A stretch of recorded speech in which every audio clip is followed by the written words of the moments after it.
সুপ্রিয় ভিউয়ার্স, আন্তর্জাতিক সংবাদে সবাইকে স্বাগত। প্রথমে জানিয়ে সংবাদ শিরোনাম, এরপর বিস্তারিত।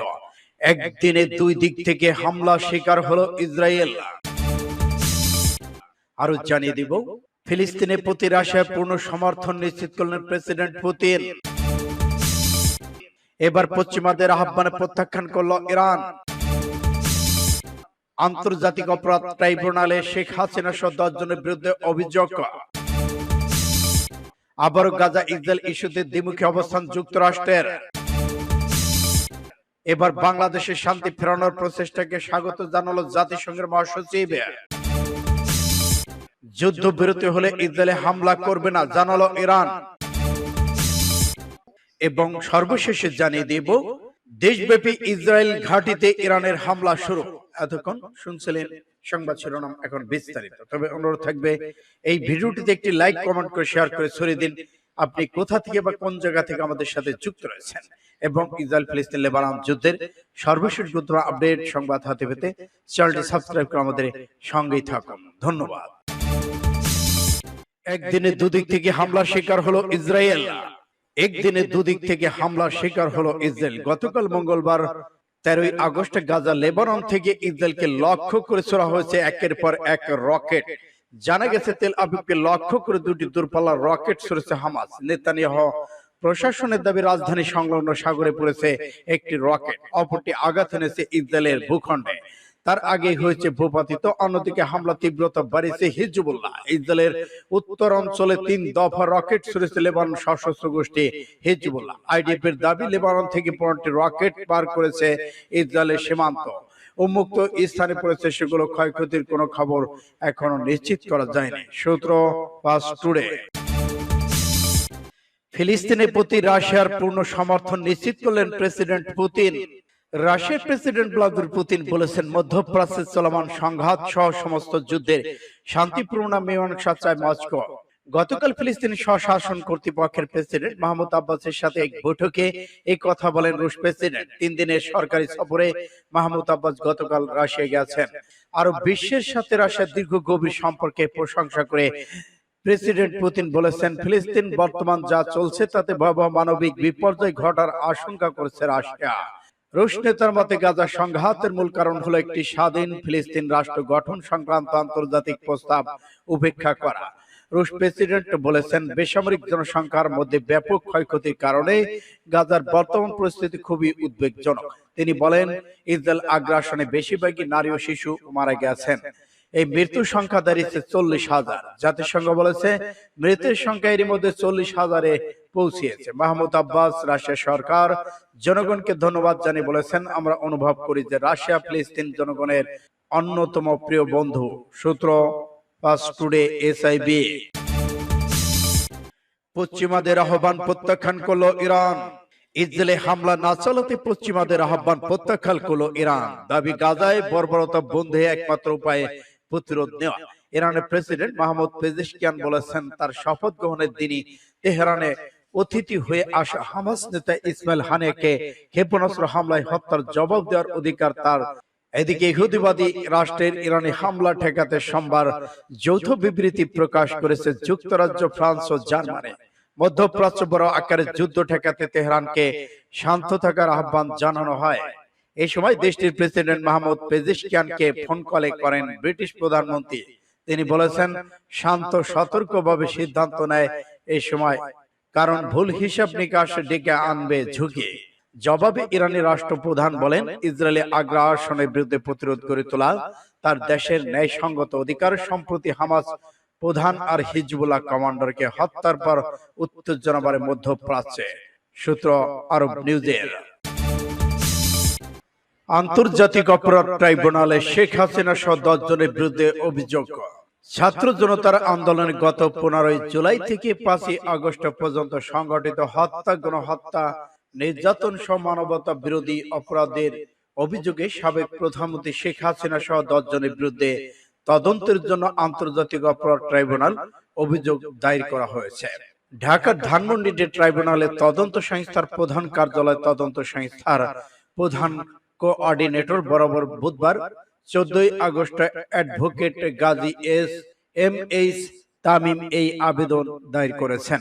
আন্দোলনে গণহত্যার সঙ্গে জড়িতদের তদন্ত বিচার চেয়ে আন্তর্জাতিক অপরাধ ট্রাইব্যুনাল এর আগে আজ দুপুরে আবেদন করেন সাভারে নিহত নবম শ্রেণীর শিক্ষার্থী আরিফ আহমেদের সিয়ামের বাবা মোহাম্মদ বুলবুল কবির। তদন্ত সংস্থা এই আবেদন গ্রহণ করা হয়েছে। আবেদনে সাবেক প্রধানমন্ত্রী শেখ হাসিনা, সাবেক সেতুমন্ত্রী ওবায়দুল কাদের, সাবেক স্বরাষ্ট্রমন্ত্রী আসাদুজ্জামান খান, সাবেক আইসিটি প্রতিরক্ষামন্ত্রী জুনাইদ আহমেদ পলক, সাবেক তথ্য প্রতিরক্ষামন্ত্রী মোহাম্মদ আলী আরাফাত, সাবেক ইউজিপি চৌধুরী আব্দুল আল মামুন, ডিএমবির সাবেক কমিশনার হাবিবুর রহমান, র্যাবের সাবেক মহাপরিচালক মোহাম্মদ হারুন আর রশিদ, ডিএমপির অতিরিক্ত পুলিশ কমিশনার হারুন আর রশিদ সহ পুলিশের কর্মকর্তা, আওয়ামী লীগ, ছাত্রলীগ, যুবলীগের নেতাকর্মী এবং সংগঠন হিসেবে আওয়ামী লীগ, ছাত্রলীগ, যুবলীগের অঙ্গ সংগঠন সমূহকে আসামি করা হয়েছে। আবেদনের অপরাধের ধরন হিসেবে বলা হয়েছে 1 থেকে 9 নম্বর আসামির নির্দেশে পরিকল্পনায় অন্যান্য আসামিরা দেশীয় এবং আগ্নেয়াস্ত্র ধারা নির্বিচারে গুলিবর্ষণ করে বৈষম্য বিরোধী ছাত্র আন্দোলনকারীদের সাধারণ নিরস্ত্র ছাত্র জনতাকে হত্যা করে তাদের সমূলে আংশিক নির্মূল করার উদ্দেশ্যে গণহত্যা, মানবতা বিরোধী অপরাধ সংগঠিত করেছে। সূত্র এটিএম বাংলা। আবার গাজা ইসরায়েল ইস্যুতে দ্বিমুখী অবস্থান যুক্তরাষ্ট্রের। হামাস ইসরায়েলের মধ্যে যুদ্ধ বন্ধের সমঝোতা হলে ইসরায়েলে হামলা নাও চালাতে পারে ইরান। মঙ্গলবার এই মন্তব্য করেছেন মার্কিন প্রেসিডেন্ট জো বাইডেন। একই দিনে হোয়াইট হাউস বলেছে গাজায় যুদ্ধবিরতি কার্যকরের লক্ষ্যে মধ্যস্থতাকারীদের সাথে যোগাযোগ চালিয়ে যাচ্ছে তারা। বরাবরই যুদ্ধবিরতি নিয়ে বেশ তৎপরতা যুক্তরাষ্ট্রের, তবে যুদ্ধের মুখে যুদ্ধবিরতির কথা বললেও যুক্তরাষ্ট্রের কর্মকাণ্ড দিচ্ছে উল্টে বার্তা। মঙ্গলবার ইসরায়েলকে বিপুল অস্ত্র সহায়তার অনুমোদন দিয়েছে মার্কিন সরকার। $2000 কোটি নতুন এই সহায়তা প্যাকেজে থাকবে অন্তত 50টি এফ ফাইটার জেট, মাঝারি পাল্লার এয়ার টু এয়ার মিসাইল ছাড়াও থাকবে আরো নানা অস্ত্র। একদিকে দিচ্ছে যুদ্ধের ডাক, অন্যদিকে তেল আবিবে দিচ্ছে বিপুল পরিমাণ অস্ত্র। প্রশ্নবিদ্ধ যুক্তরাষ্ট্রের এমন আচরণ গাজার আগ্রাসন শুরু পর থেকেই অবশ্য সমালোচিত ওয়াশিংটনের দ্বিচারিত নীতি। সূত্র ইন্ডিয়া টুডে। বাংলাদেশের শান্তি ফেরানোর প্রচেষ্টাকে স্বাগত জাতিসংঘের মহাসচিবের। বাংলাদেশের শান্তি প্রতিষ্ঠা সংসদ নির্বাচনের আয়োজনের প্রচেষ্টাকে স্বাগত জানিয়েছেন জাতিসংঘের মহাসচিব অ্যান্তোনিও গুতেরেস। সোমবার এক বিবৃতিতে তথ্য জানিয়েছেন মহাসচিবের ডেপুটি মুখপাত্র ফারহান হক। খবর বাসিসের।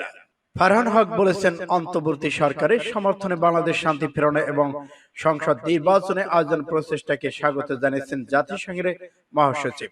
বাংলাদেশ সংসদ নির্বাচনের দিকে এগিয়ে যাচ্ছে, তাই আগামী দিনে অন্তর্বর্তী সরকারকে দেশব্যাপী নারী, তরুণ জনগণের পাশাপাশি সংখ্যালঘু আদিবাসী সম্প্রদায়ের কণ্ঠস্বর বিবেচনা করে অন্তর্ভুক্তিমূলক হতে সর্বাত্মক প্রচেষ্টা চালিয়ে যাওয়ার আহ্বান জানান।